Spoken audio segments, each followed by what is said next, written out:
Ama, kaya ngayon ay magpapatuloy tayo sa templo ni Jerubabel. Templo ni Jerubabel. At ang subtitle ay Pag-aalay ng Templo. Magtatalaga ng tembo.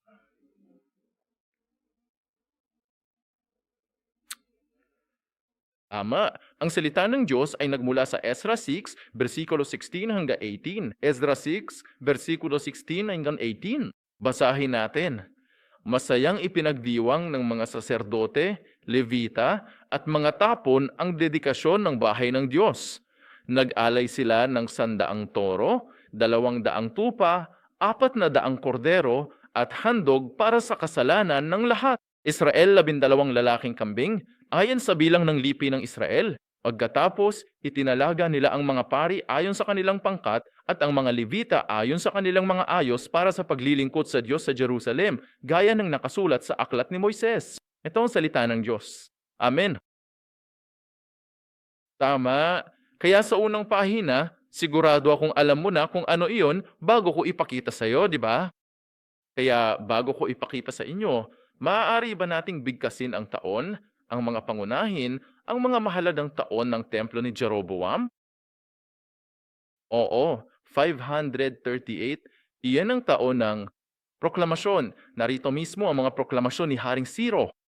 537 ang magiging unang ibabalik na 536. Simula ng konstruksyon, kanan, anong buwan? Medyo detalyado, di ba? Anong buwan, pangalawang buwan, di ba? At noong 520 BC, ipinatupad ang pagpapatuloy ng konstruksyon nito at ang petsa, ika-24, ika-6 na buwan, di ba? Sa wakas, ang pagkumpleto ng templo ay noong 516 BC. Natatandaan mo ba ang petsa? Ikatatlo ng ikalabing-dalawang buwan, di ba? Ikatatlo ng ikalabing-dalawang buwan, di ba? Kaya ngayon ay pag-uusapan natin ang tungkol sa dedikasyon. Pagkatapos nila makumpleto ang konstruksyon, muling pagtatayo. Sa ikatlong araw ng ikalabing-dalawang buwan, ngayon ay papasok na sila sa panahong ito ng pagtatalaga, ang ritual at pagdiriwang ng pagtatalaga ng templo sa Diyos. Kaya ang unang bagay na gusto nating tingnan ay, sinasabi sa atin ng Biblia, ay ang dami ng mga sakripisyo. Tama? Ang dami ng sakripisyo. Mapapansin mo na mayroong dalawang makaibang numero na nakasulat dito, hindi ba? Ito ay isang paghahambing sa pagitan ng templo na itinayo ni Jeroboam at ng maringgal na templo ni Solomon. Ang mga kasulatang ito ay matatagpuan sa Aklat ng Ezra, Kabanata 6, talata 17, at sa unang Aklat ng mga Hari, Kabanata 8, talata 63. Dahil dito, mas palalakihin ko pa ang larawang ito para sa iyo upang mas malinaw mong makita ang mga detalye. Kaya, para sa templo ni Jeroboam, ayon sa kasulatan, sa Esdra 17 minuto pasado alas 6, may 100 toro, 200 tupa, 400 kordero, at 12 kambing na lalaki. At ayon sa 1 Hari 8, talata 63, para sa pagtatalaga ng templo ni Salomon, mayroong 22,000 baka at 120,000 tupa. Kaya sa kabuuan, para sa templo ni Jeroboam, siyempre, ano man ang mangyari, ang gastusin ng gastos o ang halaga ng bawat sakripisyo, kung ikukumpara lang natin ang kabuuang bilang, para sa templo ni Jeroboam, 712. Samantalang para sa templo ni Solomon,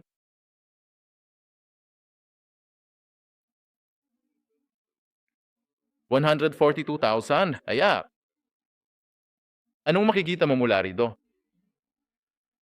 Ang ipinapakita nito sa atin ay hindi naman bumuti na husto ang kanilang kalagayang pinansyal o ang kanilang ekonomiya, kahit na matapos manirahan sa Jerusalem ng 20 taon, hindi ba? Ang WHO, ang mga tao ng Israel, tama ba? Pagkatapos, bumalik sila at nanirahan sa lupain ng Israel sa Jerusalem sa loob ng 20 taon. Ngunit ang kanilang kalagayan, pinansyal o ekonomiya ay hindi bumuti, hindi ba? Maaring isipin mo na ang lahat ng mga kagamitan at muebles na kinuha noong pagkabihag sa Babylonia ay ibinalik sa mga tao ng Israel sa utos ni Haring Ciro. At saka, kalaunan ay inutusan ni na Haring Ciro at Dario ang mga tao sa paligid na suportahan ang kanilang paglipat at ang pagtatayo ng templo. Kaya maaaring maisip mo, hindi pa ba sapat iyon noon? O hindi ba nila sinunod ang utos ng mga hari? Ang mga tao ng Persya, hindi ba't sinunod nila ang utos ng hari? Dahil napakaraming pahayag na iniutos ni King, sana suportahan ng mga tao ang mga taong ito tungkol sa kanilang paglipat, sa kanilang konstruksyon. Pero sa huli, makikita natin na wala silang ganong kaya. Wala silang ganong gamit. Kaya paano natin mauunawaan ang tungkol dito? Una, hindi dumating ang mga taga-Babylonia sa Jerusalem na may planong maingat na buwaging ang templo at itago ang mga ito sa isang ligtas na lugar, hindi ba? Noong panahon ng pakabihag sa Babylonia, nang dumating ang hukbo ng Babylonia, mga sundalong Babylonia, pumunta lang sila para manloob, hindi ba? Pumunta lang sila para manyob. Siyempre, kung meron, alam mo na, ang mga kagamitan at muebles na mukhang mahal, napakaganda naman, di ba? Maaari nila itong itago, maaari nilang ilaan para sa hari, at sa gayon ay napunta ito sa kabangyaman ng hari. Gayunpaman, dahil hindi sila dumating para maingat na buwagin ang templo, may ilang mga mangkok, plato, kutsara at kutsunyo, tama ba? Ang mga natitirang bahagi na hindi pa nakikita tulad nung alam na natin o yung maaaring nakabaon sa kung saan-saan o nawala na lang habang dinadala ang mga ito. O maaaring may mga taong dumating na may sakim na puso na maaari sana nilang itago o palihim na kinuha para sa kanilang sarili. Kaya hindi yon ang buong templo. Ang templo ni Solomon ay inilipat sa Babylonia sa kabangyaman ng hari. At pagtatapos, kalaunan, ang lahat ay ibinalik sa mga kamay ng mga tao ng Israel. Anumang ipinago ng hari ng Babylonia, anumang ang nakaimbak sa kabangyaman ng hari ng Babylonia, ay ibinabalik ayon sa utos ni Haring Siro. Gayunpaman, hindi lang iyon ang buong pangyayari. Hindi lang iyon, ha? Ang ilan ay nawala, ang ilan ay nakuha na. Pangalawa,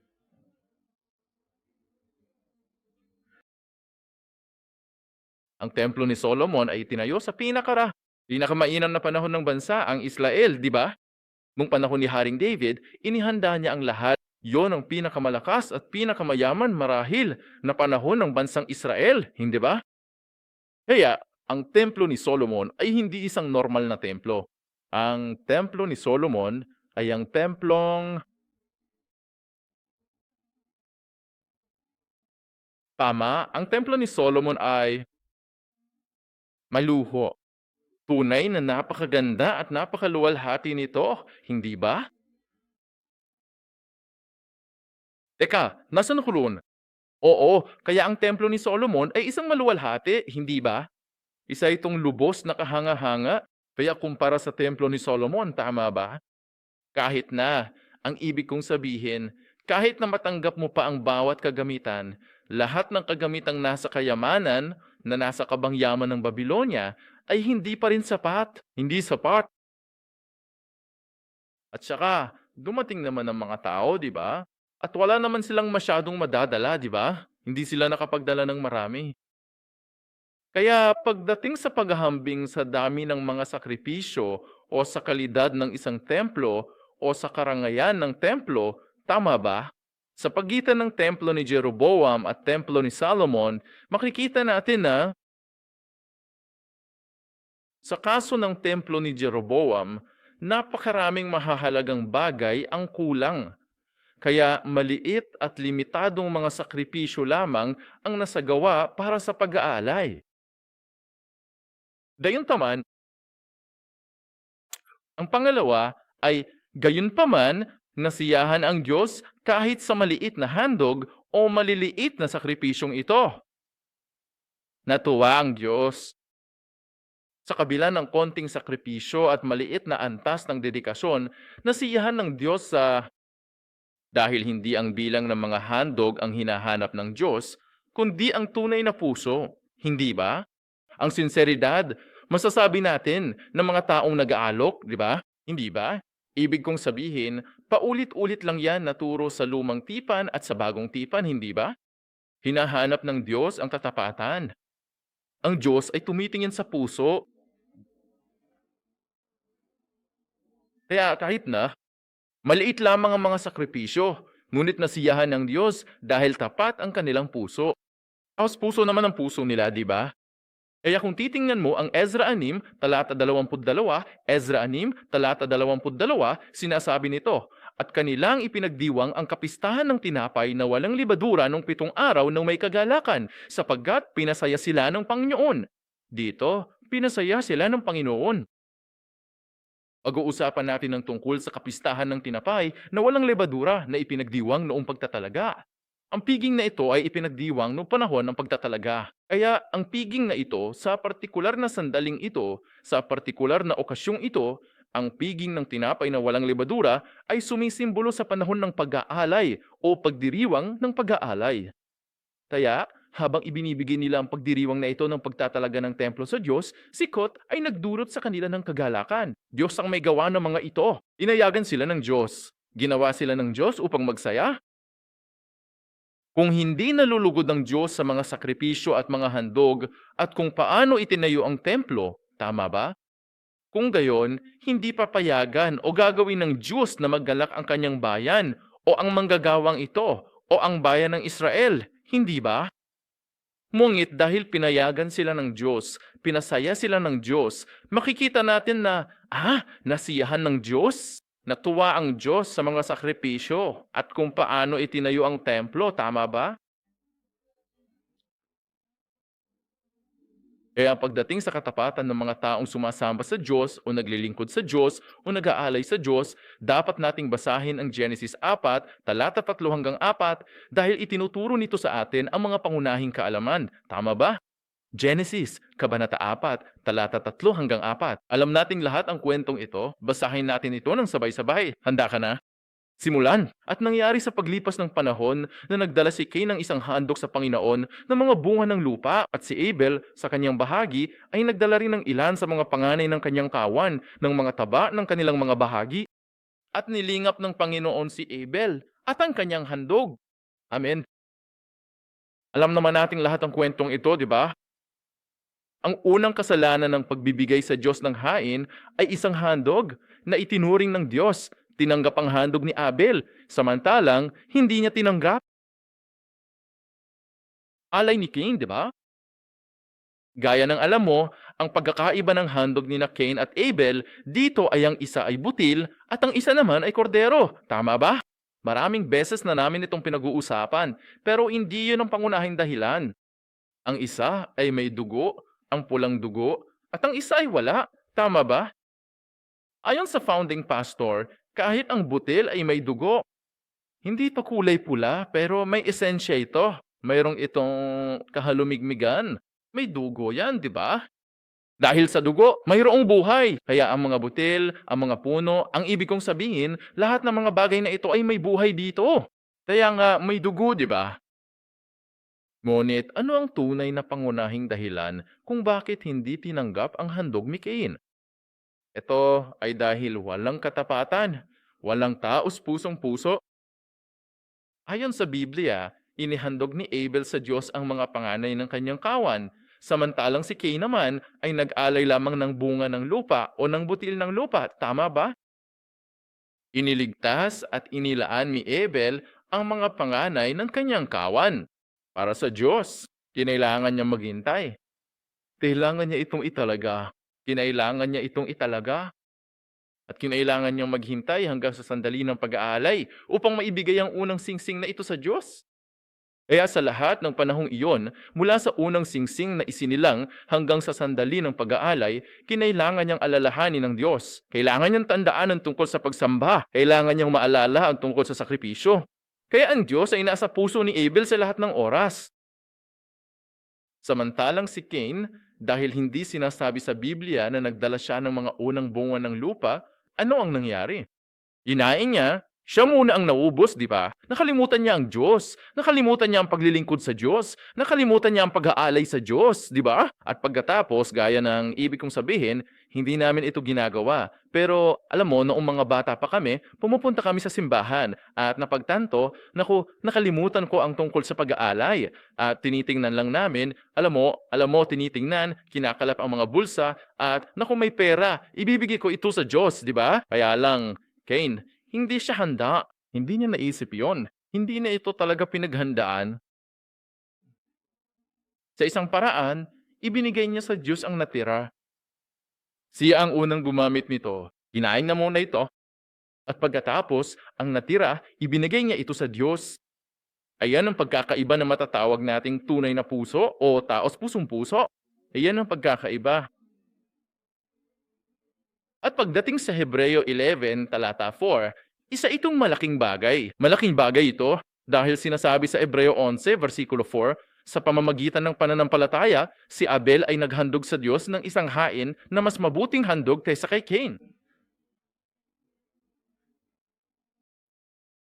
Kaya ang ibig sabihin nito ay, ang tapat na puso na inihandog ni Abel sa Diyos kasama ng kanyang handog na tao kaya, inilala ng Diyos bilang ano? Pananampalataya. Alam mo ba yun? Ang tapat na puso ay pananampalataya. Ayon sa paningin ng Diyos, hindi ba? Hindi dinala ni Abel ang kanyang handog. Pinag-uusapan natin ang pag-aalok. Pero paano naman pag-usapan natin ang serbisyo? Pag-usapan natin ang tungkulin, di ba? Pag-usapan natin ang paglilingkod. Naglilingkod sa Diyos, di ba? Sa lahat ng iyan. Kung hindi natin ito ilalagay ng taos puso, maaaring sabihin ng Diyos, hindi. Ang inyong paglilingkod ay walang pananampalataya. Tama ba?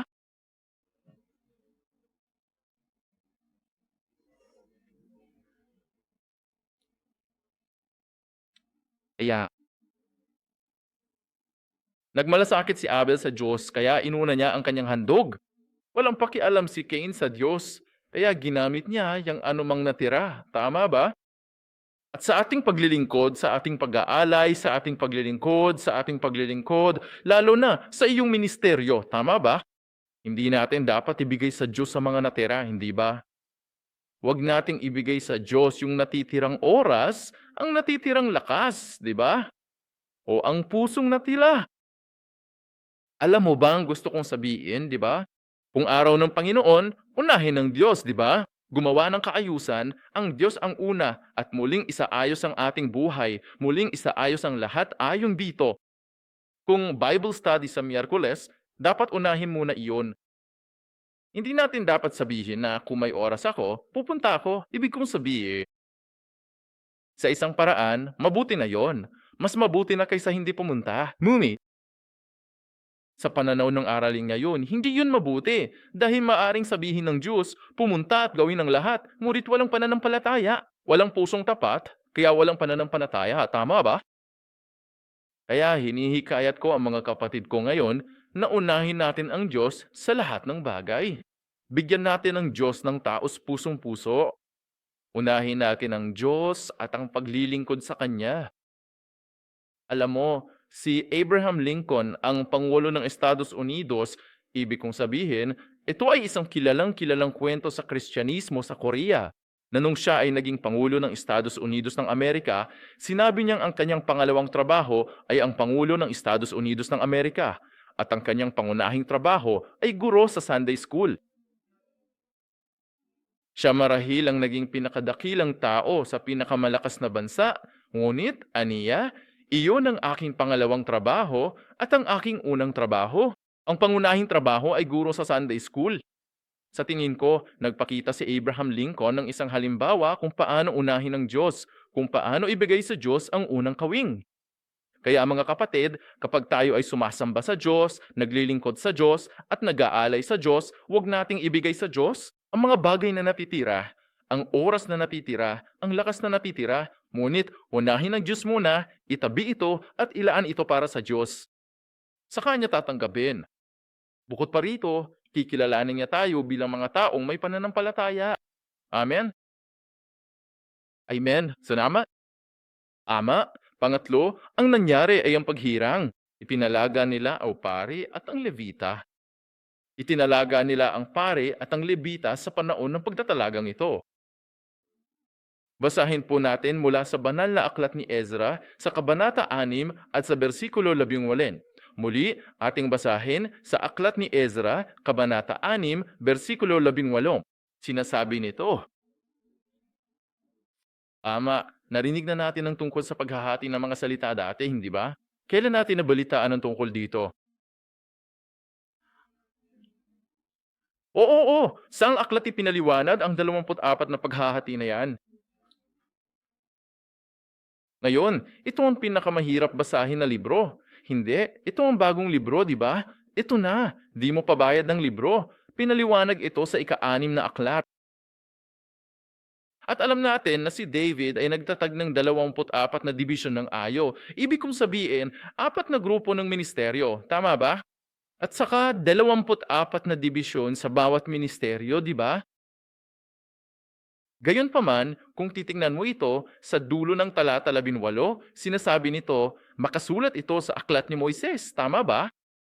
Kaya't kanilang hinirang ang mga pari ayon sa kanilang mga pangkat, at ang mga Levita ayon sa kanilang mga ayos para sa paglilingkod sa Diyos sa Jerusalem, gaya ng nakasulat sa aklat ni Moises. Sinasabi sa atin ng kasulatang ito na nang itinatag ng Diyos ang sistema ng mga Levita, sistema ng mga pari, nagtatag din siya ng mga dibisyon at mga orden. Ama, naintindihan mo ba ang sinusubukan kong sabihin? Hindi naman si David ang nauna. Hindi si David ang nag-imbento ng sistemang ito. Tama, maaring siya ang nag-develop nito. Maaring pinagbuti Iniego. Gayunpaman, ang Diyos ang nagbigay ng kautusan at sistemang ito. Dahil sinasabi sa kasulatang ito, ang sistemang paghahati-hati, ang sistemang kaayusan ay naitala sa aklat ni Moises sa kautusan muna. Kaya ito ang sistemang ibinigay ng Diyos at marahil ay binuo o pinagbuti ito ni David. Gayunpaman, ang ibig sabihin sa Biblia kapag sinasabi nilang nagtatalaga sila ng mga pari ayon sa dibisyon o ayon sa pagkakasunod-sunod, nangangahulugan ito na sinusubukan nilang bumalik. Sinisikap nilang muling itatag o maipanumbalik ayon sa kaayusan ng Diyos, ayon sa kung paano ito itinakda ng Diyos mula sa pasimula, sa simula pa lamang. Kaya, ang muling pagtatatag ng mga kaayusan at pagkakababahaging nilikha ng Diyos ay may kahulugan ng isang malaking pagnanais na bumalik at magsisi. Siyempre, sinasabi ng Biblia, hinirang nila ang mga pari at mga Levita. Gayunpaman, ang tunay na kahulugan nito ay mayroong malaking pagnais sa mga tao na talagang nais nilang ibalik sa dati nilang kalagayan at makabalik sa kaayusan ng itinakda ng Diyos para sa kanila. Kaya nangangahulugan ito na kinikilala nila ang kahalagahan ng templo ng Diyos at lahat ng kaugnay na ministeryo. Lahat ng kaugnay na ministeryo. At pang-apat, ngayon ay ipinagdiwang nila ang Paskwa at ang kapistahan ng tinapay na walang lebadura. Ipinagdiwang nila ang Paskwa at ang kapistahan ng ULB. Tinapay na walang lebadura, di ba? Kapistahan ng tinapay na walang lebadura.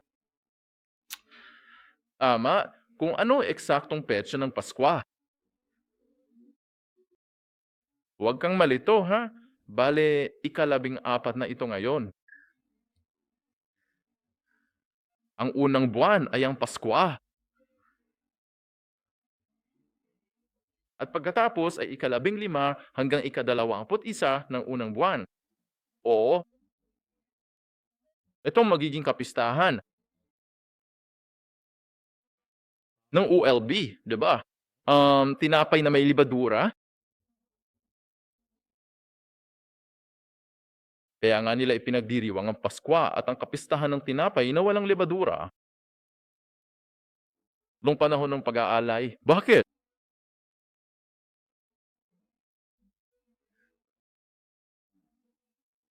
Kaya naman, kailan kaya nila matatapos ang buong rekonstruksyon?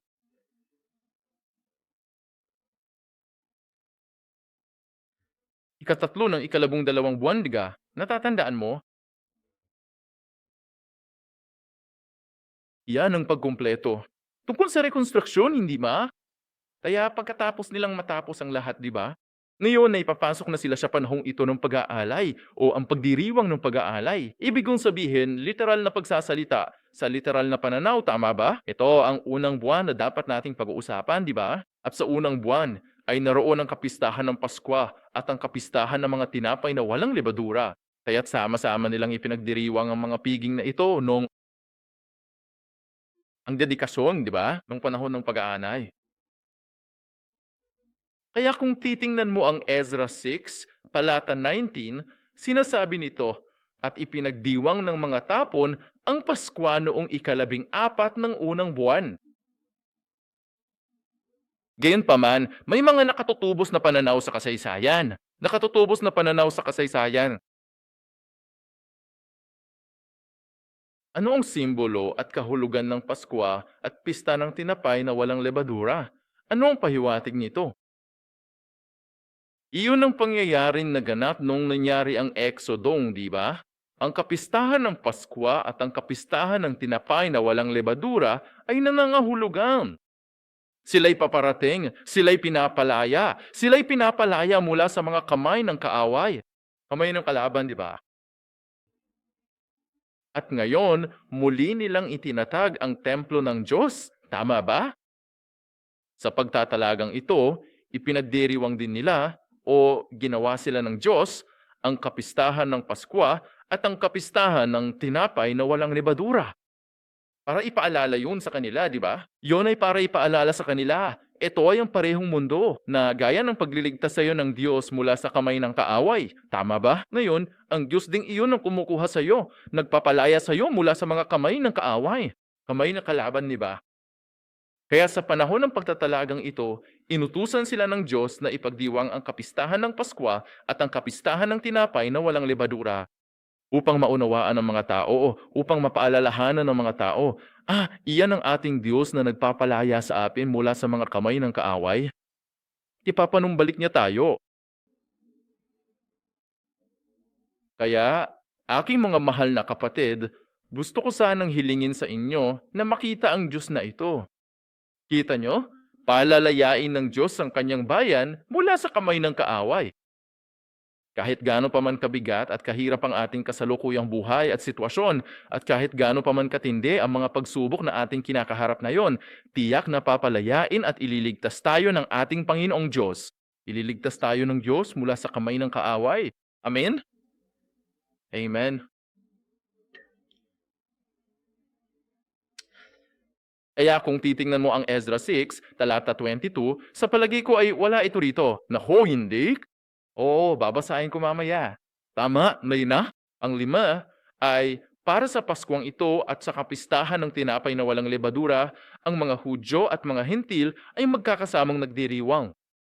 Nanapiling magkakasama ang mga Hudyo at mga Hentil.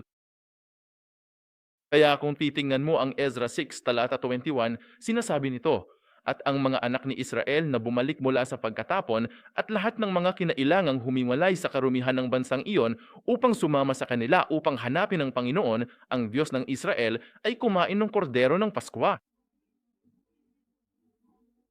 Una, itinuturo nito sa atin na ang pagtubos ng Diyos ay para sa sino man at sa lahat ng naniniwala. Ang pagtubos ng Diyos ay bukas para sa sino man at sa lahat ng naniniwala. Sinabi lang namin, ang ipinahihiwatig ng Paskwa at ng kapistahan ng tinapay na walang lebadura ay ang pagliligtas ng Diyos, ang pagpapalaya ng Diyos, hindi ba? Sinasabi ng Diyos, kayong mga Hudyo at mga Hentil, dapat kayong magdiwang ng sama-sama. Ipinapakita nito sa atin na ang pagtugos ng Diyos ay hindi lamang para sa mga Hudyo, kundi para rin sa mga Hentil, di ba? Para ito sa lahat ng naniniwala, no? Hindi ba? Sinong naniniwala?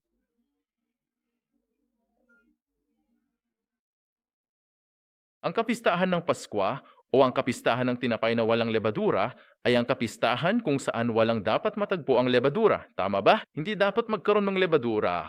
Kaya karaniwan, ang mga Hentil ay hindi tinatanggap. Hindi tinanggap ang mga Hentil. At kung naaalala mo ang kwento noong ipinako sa krus si Jesus Kristo, hindi ba? Ayaw pumasok ng pare sa korte. Ito, ang gobernador Romano, tama ba? Dahil mag-aalala sila na baka hindi malilinis ang lugar na ito di ba? Maaring hindi malilinis ang lugar na ito. At kung may matagpo ang lebadura ron, magpapadurumi rin iyon sa kanila. Kaya ayaw nilang pumasok dahil gusto nilang ipagdiwang ang Paskwa kinabukasan mula gabi. Kaya normal lang na ayaw makihalubilo ng mga Hudyo sa mga Hentil, lalo na sa panahong ito. Ang Paskwa at ang kapistahan ng tinapay na walang libadura, maliban na lang kung binigyan sila ng Diyos ng tatlong kondisyon. Tama ba? Binigyan sila ng Diyos ng tatlong kondisyon. Ang una ay, ibig sabihin, dapat hanapin ng mga Hentil ang Panginoon. Tama ba? Dapat nilang hanapin ang Panginoon. Kung pipingnan mo ito, upang hanapin ang Panginoon, ang Diyos ng Israel, di ba? Kaya iyan ang unang kondisyon. Ang mga Hentil na sasali sa kapistahan ng Paskwa at ng kapistahan ng tinapay na walang pampaalsa ay dapat nilang hanapin ang Panginoon, ang Diyos ng Israel. Ang pangalawa ay dapat silang sumama sa bayan ng Israel. Para makasali sila, kailangan nilang sumani. Dapat silang sumama sa mga tao ng Israel. At pangatlo, kailangan na nilang maghiwalay. Dapat nilang ihiwalay ang kanilang mga sarili mula sa karumihan ng bansa, ng lupain. Kaya nangangahulugan ito ng sarili nilang kultura, sarili nilang proseso ng pag-iisip, sarili nilang mga kasalanan. Dapat hanapin ng mga hintil na ito ang Panginoon at sumama sa bayan ng Israel o sa mga taong may pananampalataya at ihiwalay sila mula sa karumihan o kultura ng makasalanang kultura at makasalanang pamumuhay ng mga hintil. Kung nariyan yan, dapat na nariyan ang sino mang hintil. Lahat ng hintil at sino mang hintil ay dapat malugod na tinatanggap. At hayaan silang sama-samang ipagdiwang ang Paskuang ito at ang kapistahan ng pinapay na walang libadura. Hindi lang ito para sa pagkakataong ito. Kung titingnan natin ang kautusan ni Moises, kung titingnan mo ang Exodo 12, versikulo 44 at 48, sinabi rin ng Diyos ang parehong bagay. Para sa Paskwa, maaring sumali ang mga hintil. Kung handa silang gawin, handa silang magpatuloy. Kung ang mga hintil ay handang magpatuloy, maaari silang sumama sa Paskwa. Exodo 12, talata 40, Exodo 12, talata 48, sinasabi rito, ngunit kung ang isang taga-ibang bayan ay makikipamayan sa iyo at ipagdiwang ang Paskwa sa Panginoon, ay tuliin ang lahat ng kanyang mga lalaki at saka siyang lumapit upang ipagdiwang iyon. Siya'y magiging parang isang katutubo sa lupain, ngunit walang sino mang hindi tuli ang maaring kumain niyaon. Kaya ang mga hentil nga ito, kung sila ay tuli, ayon sa batas, kung sila ay tuli, sabi ng Diyos, malugod silang tinatanggap na sumama at makiisa sa kapistahan ng Pasko.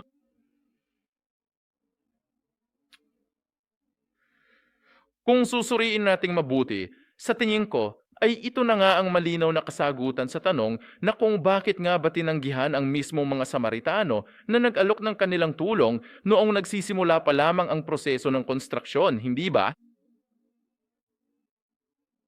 Ibig kong sabihin, ipinaliwanag ko na sa'yo, pero hindi naman ito tungkol sa kanilang mga lahi, hindi ba? Hindi naman mahalaga kung sila ba dahil half-blood sila. Half-blood ng Samaritano, di ba? Mas malapit pa rito, puron hintil, di ba? Pero sinabi ng Diyos na ang Diyos, ang ibig kong sabihin, sina Josue at Zerubbabel ay ayaw tumanggap ng tulong mula sa mga Samaritano hindi dahil sila ay rasista, di ba? Pero dahil iba ang kanilang paniniwala, iba ang agenda nila, di ba? Sabi ng Diyos, kahit ang 100% ng mga hintil na hindi mo kamag-anak, kung mayroon sila ng tatlong bagay na ito, kung sila ay tuli, o kung hinahanap nila ang Panginoon at sumama sa iyo at inihiwalay sila sa kanilang sariling kultura, hahayaan mo silang sumama at magdiwang ng sama-sama. Subalit, ang mga Samaritano ay kalahating Panginoon, kamag-anak din, ngunit sila ay tinanggihan dahil dumating sila na may ibang pananampalataya, kaisipan at agenda. Kaya nga sila tinanggihan ng Diyos, hindi ba? Kaya mauunawaan natin na ganun nga ang Diyos gumagawa, tama ba? Ganun gumagana ang Diyos. Napahihintulutan ng Diyos ang sino mang tao. Sino mang nagnanais maniwala sa Kanya, pahihintulutan din ng Diyos na sila ay maging Kanyang bayan. At sama-sama po tayong makiisa sa napakasayang pagdiriwang na ito para sa ating lahat. Ngayon, ang ating pagtutuli ay isang binyag, hindi ba? Kaya anuman ang kanilang muka o lahi o patawad, kulay ng muka o lahi, basta't ipinahahayag nila ang kanilang pananampalataya sa Diyos at nabautismuhan sa pangalan ng Ama, ng Anak at ng Espiritu Santo, tayo ay iisang pamilya sa Diyos. At dapat tayong lahat ay sumama at mag-alay bilang kanyang templo. Bilang kanyang templo, tayong lahat ay magiging kanyang templo. Konklusyon para sa araw na ito, nakatutubos na aral sa kasaysayan. Nakatutubos na aral sa kasaysayan. Una, ano, anong taon nawasak ang templo? Ang templo ni Solomon. Babalik tayo ng kaunti pa, di ba? Anong taon nawasak ang templo? Simulan natin sa 5. Natapos ito sa 6. Kailan na? Dapat mas malaki ito, di ba? Dahil bumabalik siya. Oh, busy pala yun. Kaya dapat, 586 nang winasak ang katimugang Juda, tama ba? Iyon ang taon kung kailan winasak ang templo at kailan ang pagtatalaga. Hindi, pasensya na. Kailan natapos ang construction? 516 BC, tama na ba? Oo, may 70 taon. May 70 taon, di ba? At kung babasahin mo ang Jeremias 29, versikulo 10, Jeremias 29, versikulo 10, sapagkat ganito ang sabi ng Panginoon, pagkaganap ng 70 taon para sa Babylonia, aking dadalawin kayo at tutuparin ang aking mabuting salita sa inyo, na ibabalik ko kayo sa dakong ito. Kaya nagpadala ng mensahe ang Diyos, di ba? Ipinopropesiya ng Diyos na pagkatapos ng 70 taon, ibabalik ko kayo sa lugar na ito. Kaya ayon sa plano ng Diyos, kailangan mangyari ang lahat, di ba? Gayunpaman, may isa pang bagay na dapat nating pagtuunan ng pansin. Sabi ng Diyos, bibisitahin kita at tutuparin ko ang aking mabuting salita sa iyo na ibalik ka sa lugar nito. Kaya saan ang lugar na ito? Jerusalem ba yon? Ito ba ang lupain ng mga Pilisteo? Mas tiyak, ang lugar na ito ay nangangahulugang templo. Templo, di ba? Dahil ang taong 586 ang taon kung kailan nasira ang templo, tama ba? Nawasak ang templo. Taong 516 ang taon kung kailan muling naitatag ang templo, tama ba? Kaya ang pangunahing pinagtituunan ng pansin ng Diyos ay nasa templo. Sa Jerusalem, ang ibig kong sabihin, mas tiyak ang mga mata at ang pangunahing pagmamalasakit ng Diyos ay nakatuon sa kanyang templo. Kaya iyong mga pumunta sa Lord's Covenant Church ngayon upang mag-aral ng salita ng Diyos at iyong mga sumama sa amin online, naniniwala akong pagpapalain kayo ng Diyos. Amen? Gayunpaman, mas mahalaga, ang pangunahing pinagtutuunan ng pansin ng Diyos ay ang gusaling ito, tama ba? Ngunit, ang pangunahing inaalala ng Diyos ay nasa iyo at sa akin dahil tayo ang espiritual na templo ng Diyos, hindi ba? Bais ng Diyos na itayo tayo bilang kanyang templo. Iyan o kanyang halos pagnanasa, di ba? Ibabalik kita sa lugar na ito, ha? Ayan ay templo. Ibabalik kita, isasauli kita bilang aking templo. Yan ang nais ng Diyos. Ipinapahayag ng Diyos ngayon, naniniwala ako, na gagawin niya tayong templo niya, ang kanyang tahanan. Amen? Pakisabi naman pong aming. Amen, oo. At pangalawa, ang matututunan natin dito ay kung titingnan mo si Ezra 6, talata 22, Ezra 6, talata 22, pinakilos pa nga ng Diyos ang mga puso ng mga dayuhan o ng mga kaaway, di ba? Para tulungan silang matapos ang templo. Kaya sa Ezra 6, versikulo 22, sinasabi, at kanilang ipinagdiwang ang kapistahan ng tinapay na walang lebadura sa loob ng 7 araw na may kagalakan, sapagkat pinasaya sila ng Panginoon. At pinanumbalik niya ang loob ng hari ng Assyria, at sinabihan silang palakasin ang kanilang loob sa gawain sa bahay ng Diyos, ang Diyos ng Israel. May napansin ka bang kakaiba rito? Oo, sigurado akong alam mo naman na ang gusto kong sabihin, di ba? At pagkatapos, bigla na lang, napag-usapan na namin ang Persia o Babylon o Persia. Bigla na lang lumabas ang Assyria, di ba? Saang bahagi ng Israel, sinakop ng Assyria ang bansang sumakop dito? Oo, Hilagang Israel. Kaya anong taon kung kailan nawasak ang Hilagang Israel? Salamat, 722, di ba? Kaya naman, ang buong imperyo ng Assyria ay tuluyan at talagang nawasak noong taong 608 BC, 608 BC. Nawala sila sa mapa. Nawala na sila sa kasaysayan, di ba? Assyria. Gayunpaman, ngayon, nung natapos ang templo at pagkatapos ay nung nagkaroon ng serbisyo ng pag-aalay, tama ba? Mga 516 o 515 BC yon, tama ba? Kaya walang Assyria noon, di ba? Gayunpaman, sinasabi ng Biblia na binago ng Diyos ang puso ng hari ng Assyria. Sino ang taong ito? Sino nga ba ang haring ito na ating tinatalakay? Sa madaling salita, ang haring ito ay kumakatawan din sa mismong si Haring Daryo.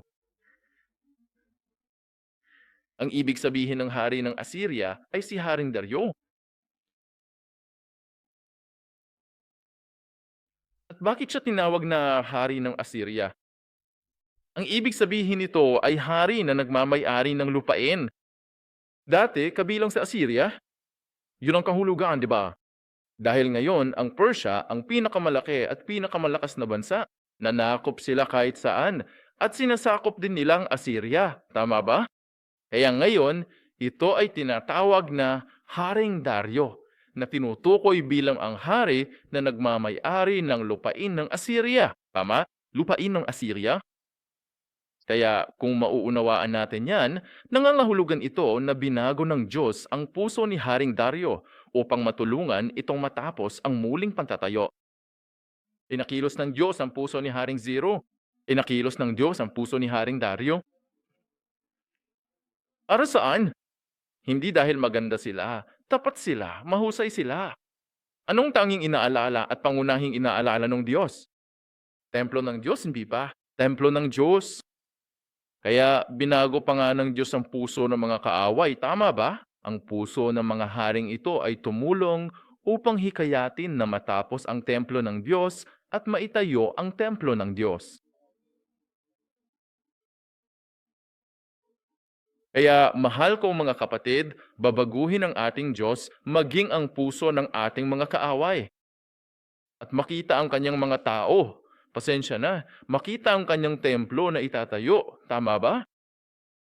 Kung nais ng Diyos na maitayo ang kanyang templo, hangarin din natin ang parehong bagay. Unahin natin ang parehong bagay. Magkaroon tayo ng pusong katulad ng sa ating Diyos Amang Diyos. Kung talagang nagmamalasakit ang Diyos sa iyo at sa akin, sa espiritual na templong ito, dapat din natin pangalagaan ang espiritual na templong ito. Tama ba? Kung talagang nais ng Diyos na ikaw at ako ay maitatag bilang kanyang templo mula ngayong pataas, unahin din natin iyan bilang pangunahing prioridad natin. Ano tayo magiging templo ng Diyos? Paano tayo lalago bilang templo ng Diyos? Hindi mo ba iniisip na iyon ang tamang gawin? Kung talagang nais ng Diyos na makita kitang magtagumpay, ikaw at ako upang makumpleto ito bilang kanyang tahanan, isaisip natin yan. Unahin natin to. Magkaroon tayo ng parehong puso bilang ating Amang Diyos upang malugod ang Diyos at tayo ay maitatag bilang kanyang templo. At ang presensya ng Diyos ay sasaayo sa atin magpakailanman. Amen.